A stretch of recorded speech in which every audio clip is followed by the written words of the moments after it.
Hello world, my name is Troublemaker. This is the Wargame Cup 2012 sponsored by UGen Systems, Intel, Steam, and somebody I'm missing. Lots of people. We're watching a match today by the NATO player, Pik-As.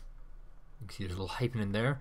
And the Warsaw Pact player, Glebivanovsky.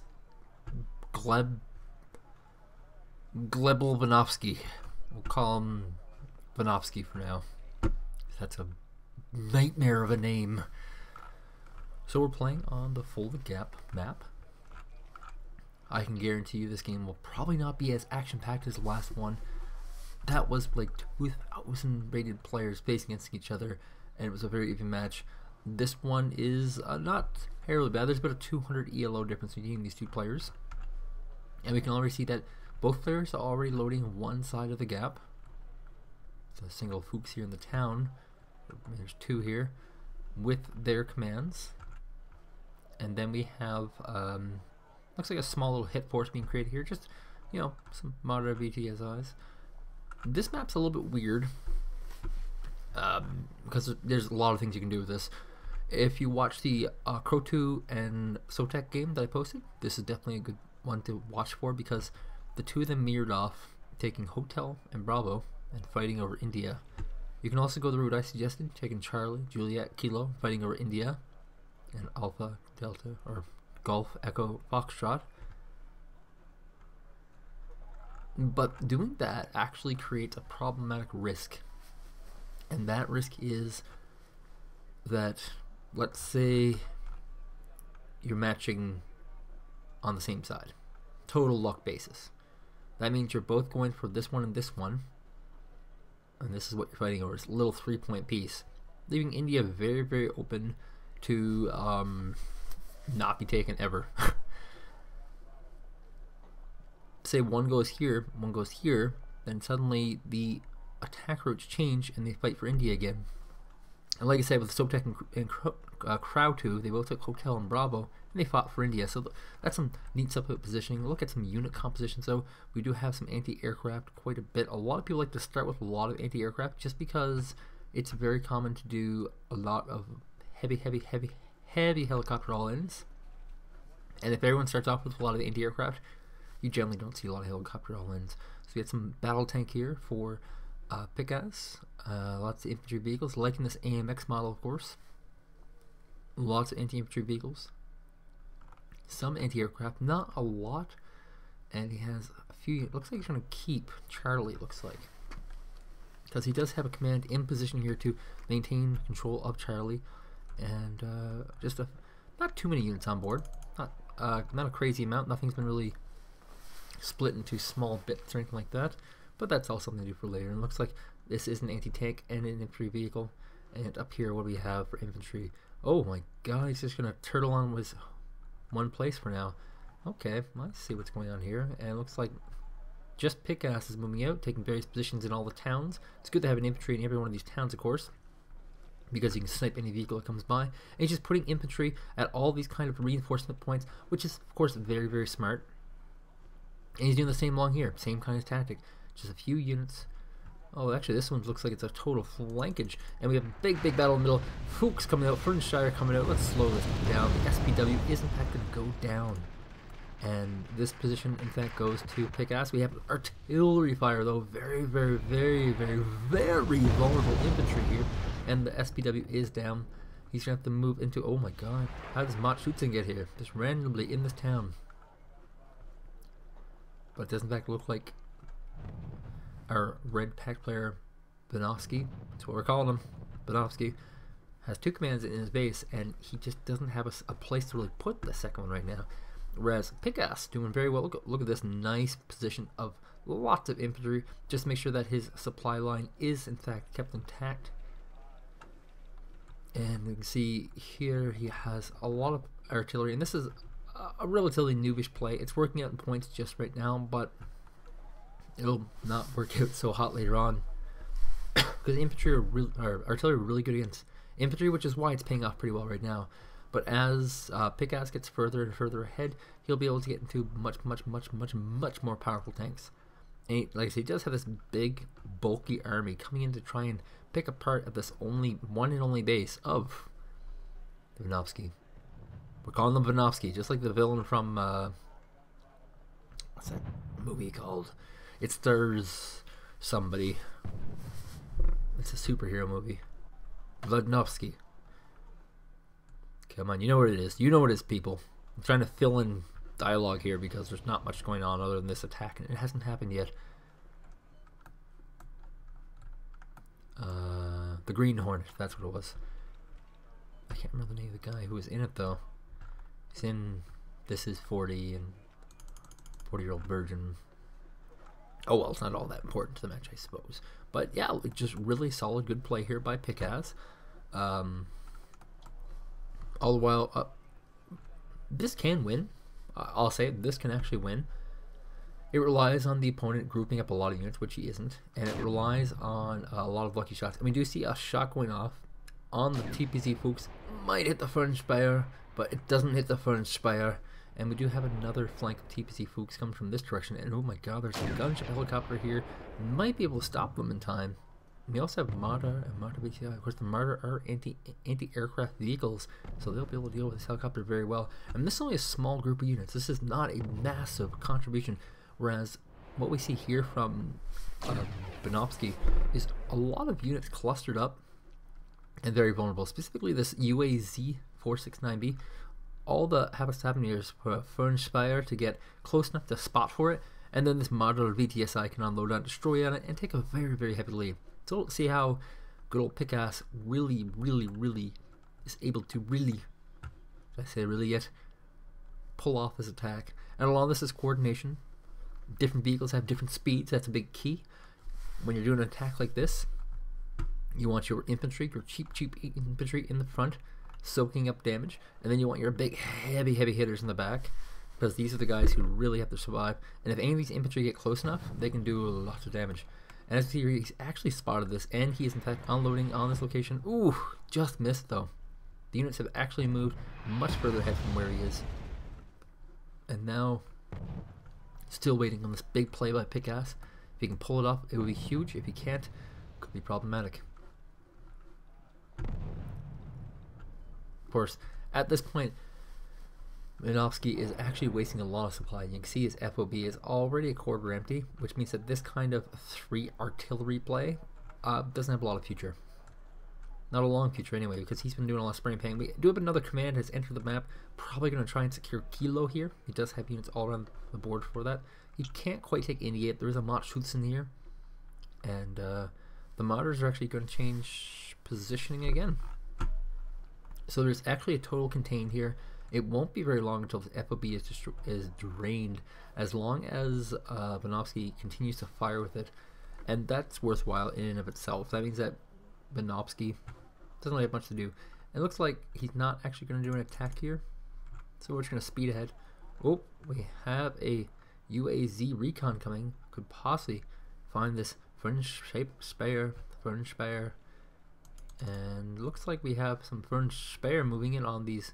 Nope, they're just going to sit there side by side with my friend Mott. It's side by side with Mott and Fern. I made a song out of that. Oh, here we go. The big attack. Speeding in. The Marder VTSI are leading the chart. Oh, you can see it leading the chart. We got Marders here for anti-infantry. And the Marders are going down. They're just not able to spot the key targets here. The Yagas are deployed though. The Yagas are doing 20 of the damage here. There are some aircraft trying to spot the stuff. The Yagas will go down. Some Marders are coming along the side, trying to pick up what they can. If they get these 3 artillery, that would be huge. So for this attack is going to Pik-As' favor. He is able to avoid the infantry right on top of the anti-aircraft gun. And the Fernshire are going to go to town and take this. They might even be able to take this FOB if they're careful enough to. Oh, no. They've been routed. Here comes a big winder by the self-propelled artillery. And this one's very interesting because it actually isn't defenseless. It actually has its own set of guns, which is interesting because most of the artillery up in this game don't have their own guns. They just kind of shoot from a distance. The Fernshire have been shut down. And so what looked like a very good attack by Pik-As has transformed into a net loss. Well, that was probably the only exciting thing that might happen for the entire game. So it's time to go back to Mott and Fern. So we're gonna have a little dialogue between them. Hey Fern, what you doing over there? And Fern goes, oh, nothing. I'm just looking for some pact. And then Mott will awkwardly say, oh, that's weird. I'm looking for some NATO.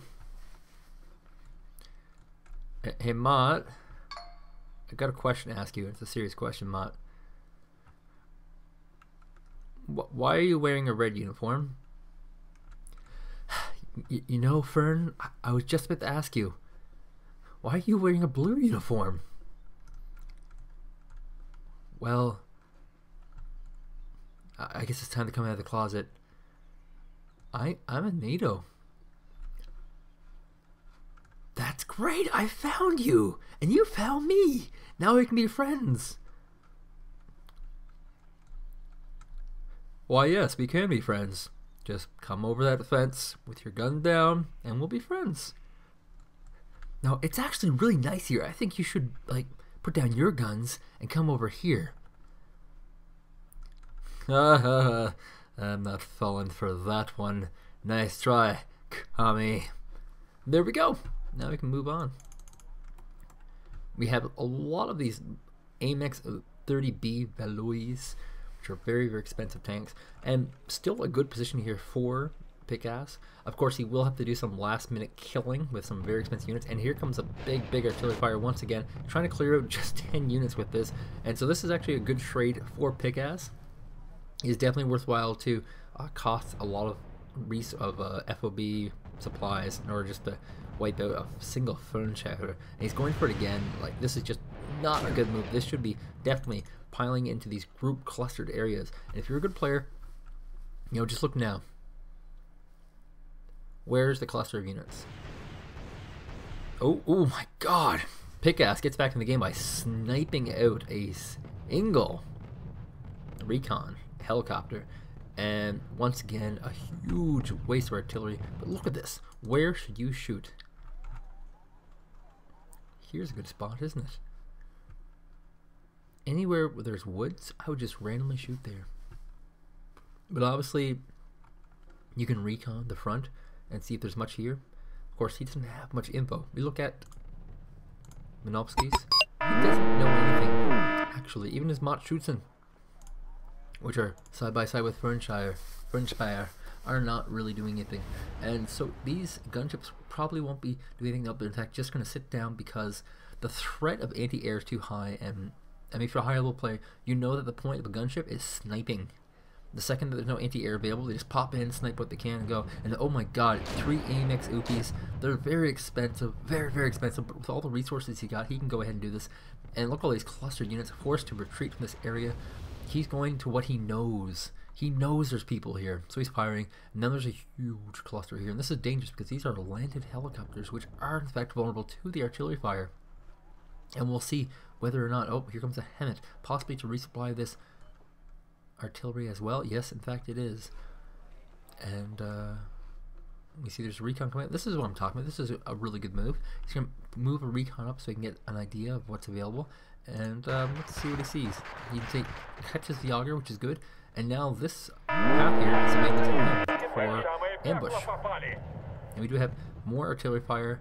Ooh, look at this big cluster of units caught off guard. Oh my god. Lots of Machusens and whatnot. And the Fernspire are probably spotting them.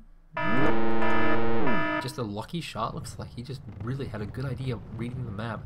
And it looks like we have some return fire. And oh my god, this is really damaging return fire. Look at the score change all of a sudden just because he is unloading on this location. And this is not an armored command vehicle, by the way. Lots of damage. Oh my, look at this. One gunship went down because it was landed when the artillery fired. And now we have a single T-813.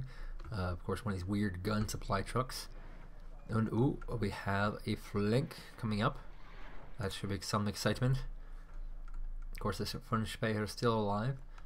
Lots of damage being done by this artillery just because of how very unsplit up the units of Minovsky are. And it continues to do a good bit of damage as he goes further and further ahead. This is economic advantage. Uh-oh. Do we have a command? Oh, the command was moved. Pull back just in time. I don't know where he's going with it, but we do have this flank coming up soon. So that's something I'll have to pay attention to. These sort of moves I do myself a lot, and I like. They're very low cost, and anything they destroy, great. They also give a lot of good scouting information. So like when this moves in, say like he can see 3 units here, he knows this is a perfect spot to really attack at and stuff. Yeah, okay, here it comes. We have a single mutt coming in for the scout, and we have some sponge spare coming on foot actually. Just interesting enough. So try and wipe his recon, because recon does have anti-infantry guns, and it does wipe at the furnace fire. The mutt is pulled back. It's going to go as far back as possible, and it looks like the supply trucks are resupplying artillery once again. He might be ordering these just because his FOB is... What is FOB? His FOB was destroyed. Oh no, that's dangerous for a person whose strategy is largely based around having 3 artillery. The French Bear and the Motschützen had a fight, and they are no longer together in that town.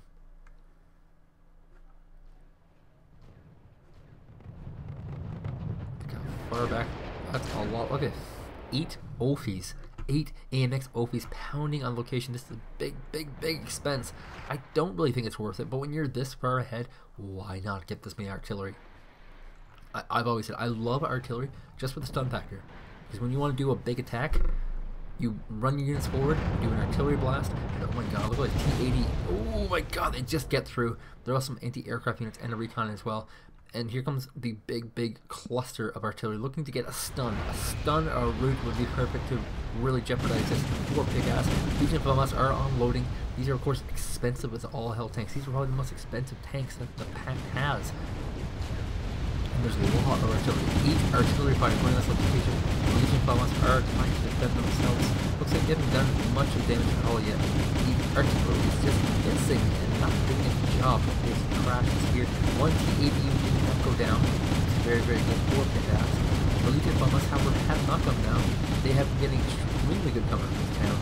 And oh, look at this. The stun has hit the T-80. It is stuck here. All the Beagles except for the single T-80U have been destroyed, and it's in panic. It will no doubt go down as well. It's unloading to try and do as much damage as possible. The Legion of Pik-As has actually been so effective, it's running out of ammo. Running out of ammo is always something you want to see in the battle. Of course it's not. But it's always a good indicator that your position was very good if they were able to run out of ammo. And look at all this big giant sudden swap of units show up, and oh, that is a poorly misplaced helicopter running right into all the anti-aircraft guns, and it is going down. There are not many units left on the map for Glebivanovsky. He does have 2 helicopters spam away, but he's got to pull them back in time. The infantry vehicles, which of course do strike the helicopters, are moving up to try and strike, and these are not cheap. They're very expensive, and they're going to lose the game for Glebivanovsky, whose real name is Glebivanovsky. He is pulling them back. Targeting system is hit, meaning that he will not be able to strike back for a while. And, oh no, looks like one helicopter just going down, and the other one is actually stunned, and oh, it is going down as well. Goodbye. Push goes forward, and we have a little bit of a flank here. Oh my god, I see what he's trying to do. He's trying to move into position. He actually moved that command to India. He has lots of forces here, and this is a desperation move by Glebivanovsky. He's moving a very small cadre of forces, but it doesn't really look like there's going to be enough there. There are lots of Fuchs here, Jagers here, Fernshire here, and a Raritan supported vehicle for anti-infantry purposes. This attack is problematic, and whoa, where is that command going? He's had that command the entire game, and now it's going out by itself, completely exposed. Everything is winding up for an attack. He's just going to run right down Death Valley. His recon has died, and this is kind of become a problem. He deploys the 40 Motschützens here, or the 4, as they go neck and neck with their friends, Fernshire. On the other side, there's another flank of Fernshire and TBC folks. There's some TBC folks here as well, and we have lots of Jagers firing off. The command is actually looks like it's firing as well. And the Raritans are moving up to support. This is a lot of units, but the Motschützens barely holding out. Looks like they might do a fairly decent trade here, getting some TPC boosts, but not getting the key command that they're here for, their mission. All but one of the SPWs are down. Motschützens are down, and it's a single SPW gone as well. This has been cleaned up, And, oh, I see what he's doing here. He has placed a command in India to deny India from the enemy. This is, of course, very risky because it doesn't actually have any defenses. We have some French spy here moving to try and take this out. And there's a Cobra as well on, and let's see if the Cobra can actually spot this. Looks like he cannot. There's artillery fire going up this location just to try and make it clear so this French spy here can, in fact, get through. It's not a bad play. Like I said, this is what we're talking about when you're invading an area. Unloading that area first, and that way, you know, there's nothing going to be there. And actually, with some artillery fire pounding on this southern location as well from Glebivanovsky, but there's not really much of the game left for Glebivanovsky. It's the French spare. It's just slowly creeping up on this UAZ. The UAZ has been pulled. It is moving. It is on the move. This zone should get. Oh my God, he's moving the command. No, that's not a good move. He's moving the command out of India. He's going to try and get a point somewhere else. Oh, he's got a lot of bases too. 2, 4, 6. You can get this anywhere. The command's actually running out of fuel, so this makes it even less of a good play. The French spy are coming along. They just need to be able to see the UAZ, and actually they do. The Cobra is actually moving up to snipe it, and ooh, just sneaks into the woods. This UAZ will survive another day. Will he get vision when it pops into the woods, though? That's the question. And he doesn't. Oh, the Cobra's winding up to pick off some vehicle coming. Looks like we have an infantry vehicle here. And the Cobra does cover it. The UAZ does go down. That's another 200-point loss for Glebivanovsky. And poor guy is absolutely direly running out of supply right now. He's been relying very heavy on these artillery to get any points at all this game. And that's been very problematic. Now we have a French fire in the woods, or French spy here in the woods, and there's a Beryusa here, a 4MZ Beryusa. I'm sure that's the correct pronunciation of that word coming up. And we have a Cobra getting chased off, but it's being micro-backed very effectively. The French Spire is going to take position in the town. Of course, the town is the key here. It is the ambush point. And, ooh, the French Spire are down. They are randomly struck. And the game is about to end, by the way. So it looks like a pretty clear-cut victory for Pik-As, unless, of course, he is some royal screw-up. But it looks like he's pretty well fine. He's actually taken a lot of time, and it's a lot of small micro decisions. He's been moving up his lines very quickly, and he can actually secure almost any point on the map right now. Interestingly enough, the command though, where is it? Oh, here it is, moving through his territory. And one gunship down, traded by killing by a few more, and that gives Glebivanovsky a little bit, but looks like Pik-As will in fact take this with just 1 minute left in the game. We have anti-aircraft, just a final little push. It's not really going to do anything. There's kind of a spirit of the tournament. Don't leave until the game's over. So no one really surrenders. There's a lot of money on the line, too. It's a $5,000 tournament. It's not small potatoes by any means. That ends our game. Pik-As is in fact the winner with total victory. And that's a nice 1950 player. So looking at something good there. Of course, there are 300 matches in the round two of 600 people. So look forward to more matches from me. My name has been Troublemaker. I'm going to sleep now, and I'll see you guys tomorrow for more Wargame European Escalation.